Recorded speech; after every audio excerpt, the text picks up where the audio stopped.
মুনামি কিচেনলৈ আপোনালোকৰ সকলোকে নমস্কাৰ জনাইছোঁ। আজি মই বনাব লৈছোঁ ব্ৰইলাৰ মাংসৰ শুকান ভাজি। তেনেহ'লে আহক ভিডিঅ'টো আৰম্ভ কৰোঁ। তাৰ কাৰণে মই ব্ৰইলাৰ মাংস আধা কিলো লৈছোঁ। পিঁয়াজ, কেঁচা জলকীয়া 5টা, আদা, নহৰু আৰু 2টা পিঁয়াজ মই এনেদৰে বাকলি এৰুৱাই লৈছোঁ। এইখিনি মই মাংসৰ একেবাৰে শেষত দিম। আৰু এইখিনি পিঁয়াজ এটা, জলকীয়া, আদা, নহৰু এইখিনি মই একেলগে মিক্সিত পিচি ল'ম। নিমখ, হালধি, জিৰা গুড়ি, red chilli powder, vinegar, soya sauce আৰু মিঠাতেল। এইখিনি এতিয়া মই মিক্সিত পিচি ল'ম।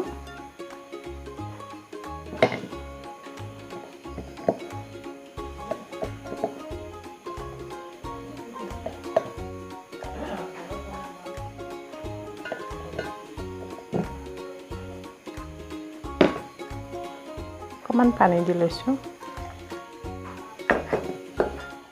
আৰু এইখিনি মই এনেদৰে পেষ্ট এটা বনাই ল'লোঁ। ইমানকৈ মিহি কৰিছোঁ। মই এতিয়া এইখিনি মিক্স কৰি ল'ম। পিচি লোৱা পেষ্টখিনি দি দিছোঁ।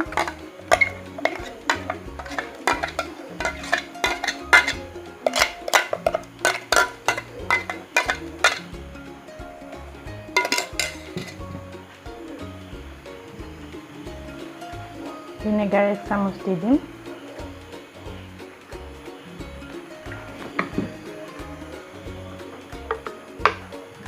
চয়া চচ 1 চামুচ।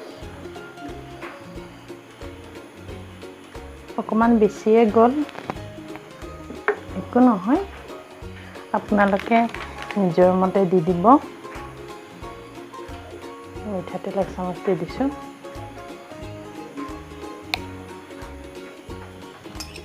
নিমখ সোৱাদ অনুসৰি, হালধি,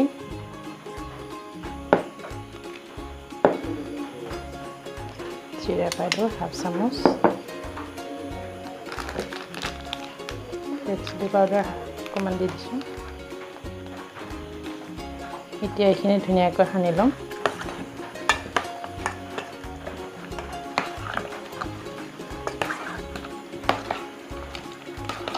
এনেদৰে ধুনীয়াকৈ সানি ল'ব।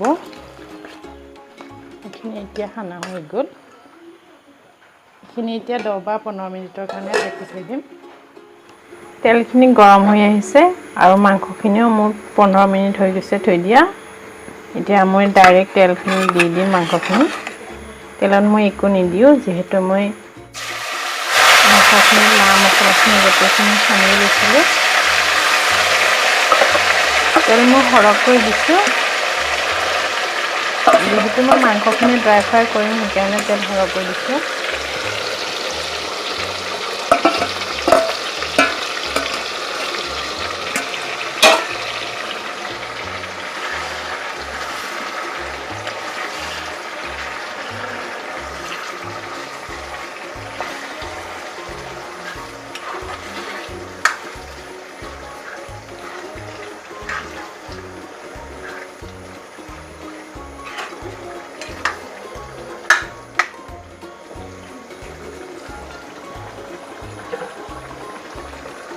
ঢাকি দিম।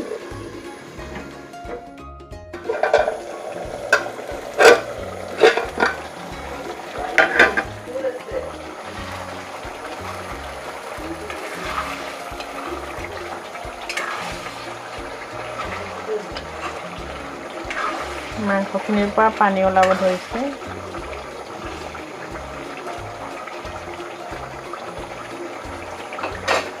আকৌ ঢাকি দিম, সিজিব দিম। এতিয়া গেছটো মিডিয়াম ফ্লেমত দি দিম। মাংসখিনি সিজিছে। পিঁয়াজখিনি দি দিছোঁ।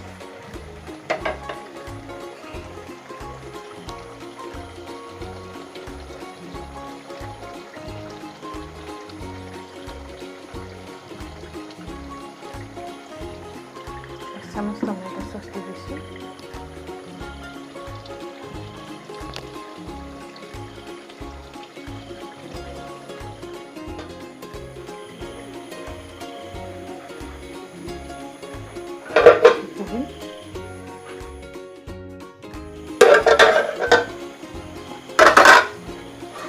মাংসখিনি হৈ গ'ল।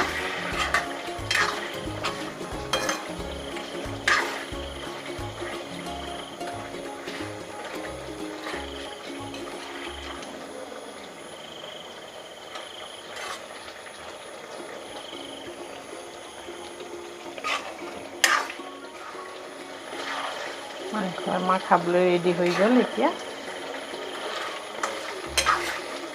চাওকচোন ইমান ধুনীয়া ৰং হৈছে।